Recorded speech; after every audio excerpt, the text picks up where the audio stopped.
Welcome, everyone, to Ladder Daily Digest. Ladder Daily Digest celebrates creators, and the most awesome creator of all is John Dehlin. Right now, he might be overtaken by Alyssa Grenfell later this year, but right now, he leads in subscribers, and that's pretty awesome. And so happy birthday to John Dehlin. And with me today is Summur-Rayn, and she has something special for John. Yay. So Paul McCartney and I actually share the same birthday as well. So some people send that to me. Wow.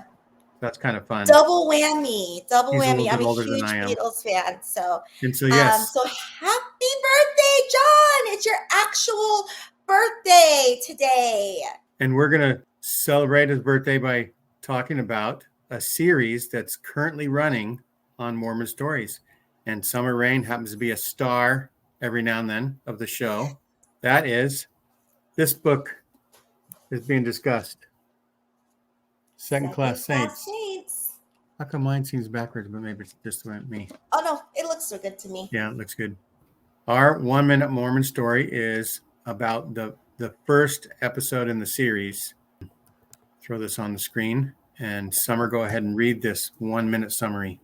Okay, not one drop of African blood, Brigham Young's Curse of Cain Doctrine. Mormon Stories Podcast introduces a new book called Second Class Saints, Black Mormons and the Struggle for Racial Equality by Dr. Matthew Harris. This book is important because it talks about the history of racial inequality within the Mormon Church, especially focusing on the priesthood and temple ban on Black Latter-day Saints. Dr. Harris, who teaches history at Colorado State University Pueblo, has done a lot of research on this topic. He explains how the church's policies have caused pain and trauma for Black members even today. And he also went to Syracuse University. We are alumni together. So, Summer, you and I got to interview Matt Harris regarding his book. We'll show that as a link in our description, as well as the link to episode 1906 for Mormon Stories. But tell us what it was like to interview Matt Harris. Interviewing Matt Harris was amazing. This episode, 1906, the one drop, was the first time I'd ever even heard of the book. And so I was listening to this episode, and it was a tough listen. I'm going to be completely honest. It went into things that Brigham Young had said that I'd never even heard of. So it was a tough listen, but I said, wow, this book sounds amazing, Second Class Saints. And then you called and said, hey, listen, I'm going to have Matt Harris on. I don't know if you've heard of his book, but do you want to co-host? And I said, yes, please. So then you had to scramble to find a book. Then I had to scramble to find a book.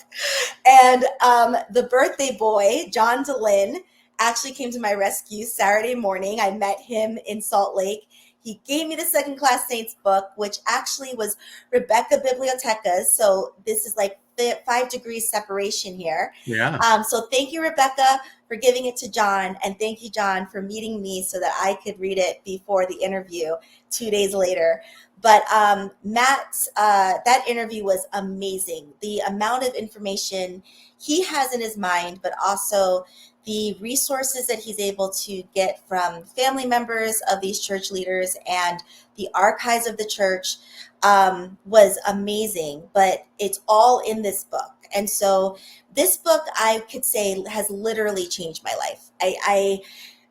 There's a lot of things that as a Black member of the church, even if you grew up nuanced the way I did, where my parents were converts, so they weren't as orthodox in thinking of, Joseph Smith. It was, Joseph Smith was a prophet, but we follow Jesus Christ, and, different people have different ways to get to, connect with a higher being.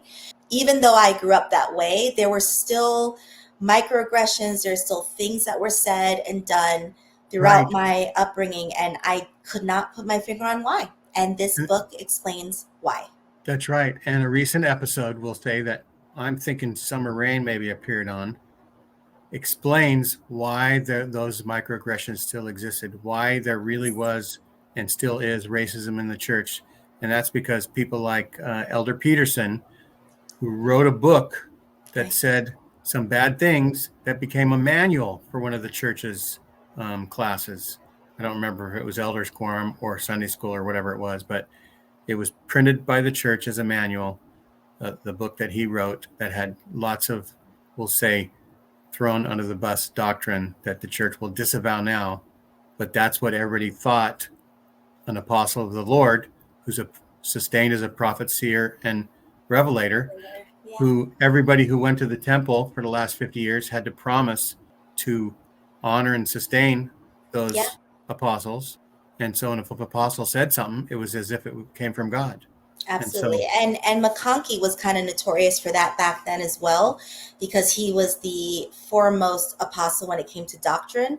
And so as this book goes into, once there was a report that came out that said priesthood ban isn't doctrinal, it isn't scriptural, Bruce R. McConkie said, "Oh, I'll make it doctrine then," and he created books as well. So there's a lot in this book, but it is so important. I think I tell everyone, nevermos, people have never been Mormon before, people who are still members of the Church Jesus Christ of Latter-day Saints, and people who have left. Everybody should read this book because it's a history book, and if we do not learn from history, we're doomed to repeat it, right? So it's a great, great book. It's a tough read because, it's hard to hear people suffering, and they do, there's some personal stories in the book, but it is a phenomenal read. So, yeah. That's right. And you were also able to be there at a book signing and with Nate and ask some questions to the author. And that was the most times I ever heard an author say, "Great question." But he had answers for whatever great question you had. And I got Matt to sign my book. And he had you some run nice an excellent podcast. Keep up the great work. Best wishes, Matt. So there you go. So Matt's a great guy. He followed our story, our episode that we released. He shared it on his Facebook page, I think. He was a great guy, did all the things. And he probably would want to say happy birthday to John Dehlin as well. We'll say. Yes. But I don't think I'd let him know that I was doing this yet. But maybe we will. But anyway, thank you so much, Summur, for being on the show. Thank you, John, for introducing us, the Mormon Stories audience, to this amazing book. And thank you, Dr. Matthew Harris, for writing it. And for anybody that's interested, go on Amazon. That's right. And I'll provide a link to that as well in the description. Phenomenal. You will not regret. The way that this book reads it's a very easy, engaging read. That's right. Thanks, everybody, for watching. Like, subscribe, and share. Happy birthday, John. Happy birthday, John. See you later.